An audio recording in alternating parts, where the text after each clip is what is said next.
Hello po, no?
Yung nakapag-aral muna po ako ng college, no po, nakapag-work din po ako secularly.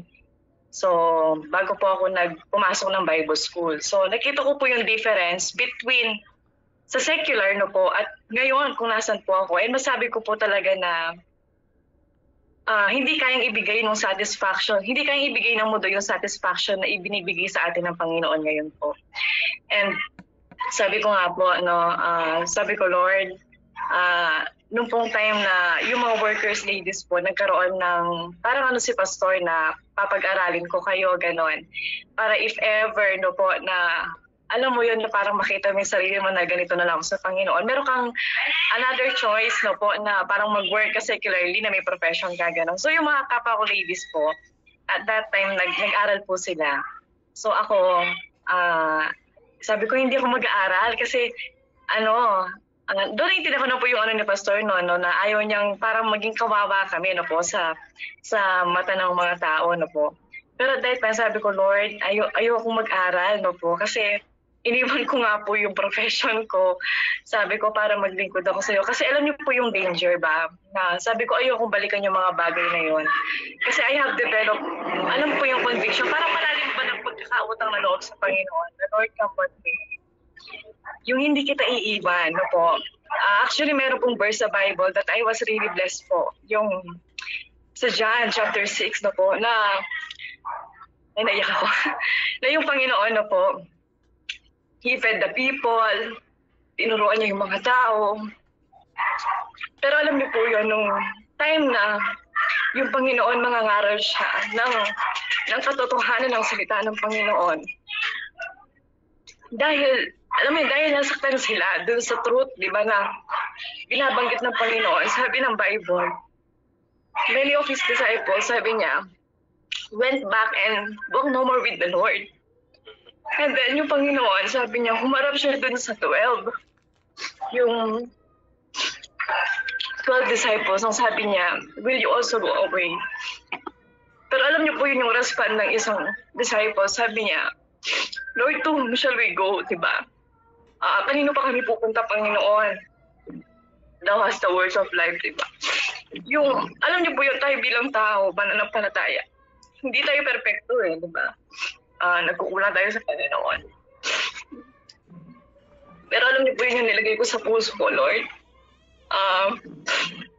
Sabi ko, Lord, nagkukulang ako. Hindi kami sufficient. Pero sabi ko, Lord, sana po merong isang tao na, alam mo yon na, hindi ka iiwan, Panginoon. Gusto ko na isa ako sa mga tao na yon. And minsan, di ba naisip natin, parang, ay siguro dapat worker lang yung nakakapagsabi niyan. Pero hindi po, di ba? Kasi kung titignan natin yung account doon, God is expecting those people to stay, di ba? With the Lord.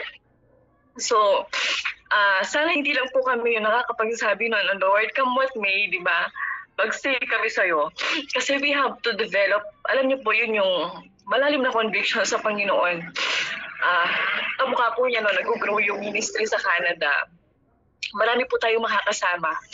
Pero if hindi ka po magde-develop ng own conviction mo sa Panginoon, na Lord, mag-stay ako sa'yo kahit mag-isa ako, di ba?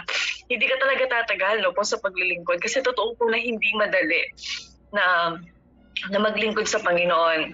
And palagi po natin tignan na yung Diyos, hindi siya maliit na Diyos. Isa po siyang malaking Diyos. Kasi the way na tignan mo yung Panginoon, ganun din yung magiging bunga sa buhay mo, no?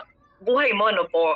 If you look at God, na parang isa lang siyang maliit na Diyos, of course, yung accomplishment mo sa Panginoon, magiging maliit din siya. But if you will look God, na parang, Lord, napakalaki mo sa buhay ko, I know you have a greater plan sa buhay ko.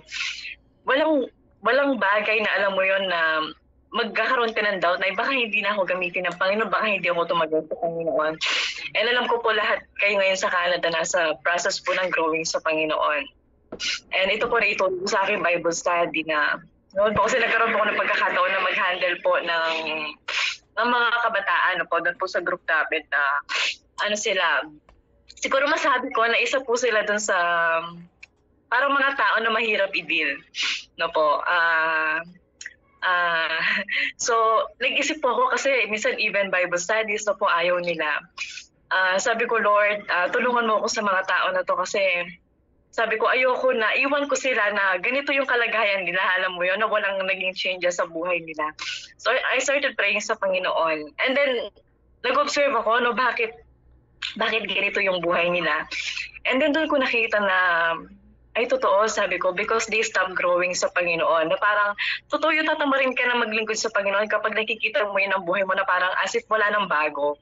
Na parang walang ginagawa yun dyan sa buhay mo. But if every day, mag-iisip ka lagi ng isang bagay na, Lord, gusto kong gawin para sa'yo to, it will give you the excitement na parang, ay, na-accomplish ko to sa Panginoon Parang bukas itry ko ulit, di ba? Hanggang sa hindi mo napapansin. Nagdadagdag siya ng init sa buhay natin. Nagdadagdag siya ng, parang panibagong experiences. And then, along the way, you will meet people that have the same, na sitwasyon. And dahil dinaanan mo yung bagay na yon, ma-share mo na sa kanila, po. So, yun lang po yung siguro i-share ko po ngayon na sana po kayo dyan po sa Canada, yung encouragement lang po na mag-stay po kayo kasi naniniwala po kami lahat dito sa Pilipinas na marami pang gagawin yung Diyos po dyan sa Canada. And alam niyo po yun, darating yung time that you will look back na, Lord, salamat kasi kami po yung mga unang tao na ginamit mo dito. na parang ganito pala kaganda yung buhay na naglilingkod sa'yo, na nandito na pala kami sa posisyon na to. Kasi nung time na ganito, online lang, nahirapan kami. Pero salamat Panginoon, you made it possible na makapag-stay kami. No po. So yun lang po, glory to God po. Amen. Thank you so much.